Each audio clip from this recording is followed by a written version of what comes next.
કામરેજ નજીક range forest officer Sonal સોલંકીને ગોળી વાગવા મામલે જિલ્લા એસપી રાજેશ ગઢિયાની પ્રતિક્રિયા સામે આવી છે। સોનલબેન સોલંકીના ભાઈ દ્વારા સ્થાનિક પોલીસ સ્ટેશનમાં ફરિયાદ નોંધવામાં આવી છે। ફરિયાદમાં સોનલબેનના પતિ નિકુંજ ગોસ્વામીનો શંકાસ્પદ તરીકે ઉલ્લેખ કરવામાં આવ્યો છે। જિલ્લા પોલીસની ટીમ દ્વારા અલગ અલગ ટીમો બનાવી પતિ નિકુંજ ગોસ્વામીને શોધવા માટે તપાસ હાથ ધરાઈ છે। નિકુંજ ગોસ્વામી સુરત આરટીઓમાં ઇન્સ્પેક્ટર તરીકે ફરજ બજાવી રહ્યા છે। સમગ્ર ઘટનાને જોતા પોલીસની ટીમ નિકુંજ ગોસ્વામીના ઘરે પહોંચી હતી, પરંતુ તે ફરાર હોવાનું સામે આવી રહ્યું છે। સોનલબેન સોલંકીના માથામાંથી બુલેટ પણ મળી આવી છે।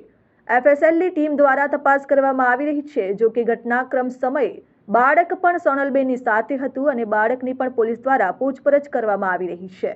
ગઈકાલે જે કામરેજ ખાતે ઘટના બની એમાં જે આ સોનલબેન સોલંકી જે આરએફઓ છે એ પોતાના બાળકને સ્કૂલે મૂકવા જતા હતા અને જોખાથી વાવ ગામ બાજુ જતા હતા ત્યારે એક ભાઈએ એમના ભાઈને એવા મેસેજ આપેલા સોનલબેનના ભાઈને કે તમારા બેનની ગાડી અહીંયા ઝાડ જોડે અથડાઈ છે, એક્સિડન્ટ થયો છે। એટલે તાત્કાલિક એમને હોસ્પિટલ શિફ્ટ કરવામાં આવેલા।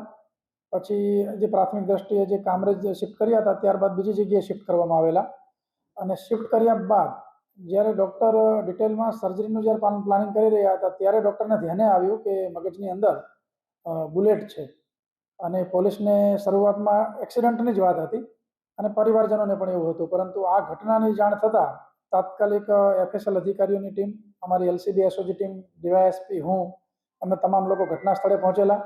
જે ગાડી છે એનું પરીક્ષણ શરૂ કરાવેલું અને હોસ્પિટલ અમારી એક ટીમ મોકલી અને તમામ પૂછતાછ કરી અને માહિતી મેળવવાના પ્રયત્નો કરેલા।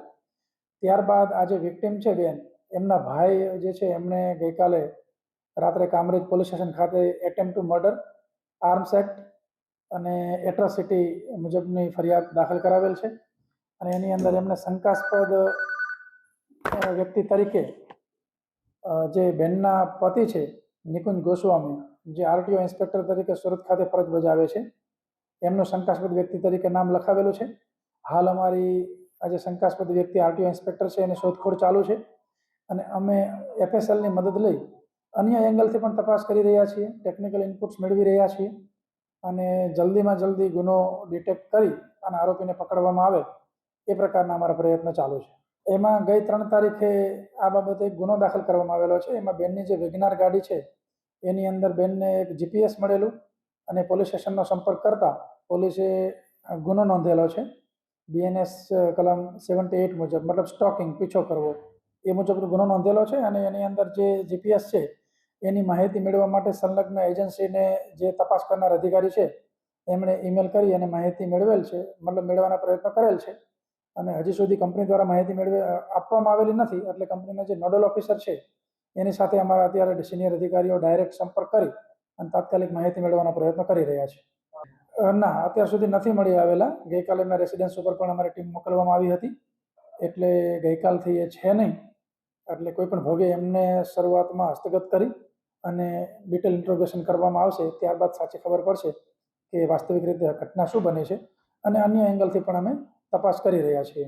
ના, હાલ સુધી એવું નહીં કહી શકાય, કારણ કે જે બુલેટ મળી છે એ બુલેટના પરીક્ષણ માટે અમે એફએસએલ અધિકારીને રૂબરૂ બોલાવેલા અને એફએસએલમાં પણ એ બુલેટ મોકલવામાં આવશે ત્યારે ચોક્કસ ખબર પડશે કયા પ્રકારનું વેપન વપરાયું છે। બાકી અન્ય ફોરેસ્ટ અધિકારી જોડે વાત કરતા એમને ગવર્મેન્ટ વેપન ઇસ્યુ થયું નથી એવું ફોરેસ્ટ અધિકારીએ કીધું છે, પરંતુ છતાંય હવે જે ડિટેલમાં રેકોર્ડ આધારિત તપાસ કરવામાં આવશે ત્યારે ચોક્કસ પ્રકારની માહિતી મળશે। એમનું બાળક સાથે હતું, બાળકને અમે ટેક્ટફુલી હેન્ડલ કરી અને પૂછતાછ કરી રહ્યા છીએ। એમાંથી પણ કોઈ વિગત મળી શકે એ પ્રકારની અમને વિશ્વાસ છે, પણ બાળકને અમે પૂછતાછ કરીશું ડિટેલમાં, એના આધારે વિગત બીજી મળી શકે છે। એ તપાસ કરી રહ્યા છીએ અમે, અમારી અલગ અલગ ટીમો એક્ટિવ છે, તમામ એંગલથી તપાસ થઈ રહી છે અત્યારે, કારણ કે ઘણી બધી પોલીસ આમાં લગાવેલી છે, ટેકનિકલ માણસો પણ લગાવેલા છે, કારણ કે એના તપાસના ઘણા બધા એંગલ છે, તમામ રીતે તપાસ થઈ રહી છે। અત્યારે તો એમના પરિવારજનોને એવું જ લાગે છે કે ફેમિલી ડિસ્પ્યુટ ઘણા લાંબા સમયથી ચાલે છે, એટલે જે આ વિક્ટિમના પતિ છે એ હોઈ શકે એ પ્રકારની એમને શંકા છે। એમને ફરિયાદમાં નામ પણ લખાવેલું છે અને એ મુજબ અમારી ટોપ પ્રાયોરિટી એ છે અને એ સિવાય પોલીસના એંગલથી જે અન્ય બાબતો જણાઈ આવતી હોય એમાં પણ અમે તપાસ કરી રહ્યા છીએ। Bureau report, RN news, Kamrej, Sampura.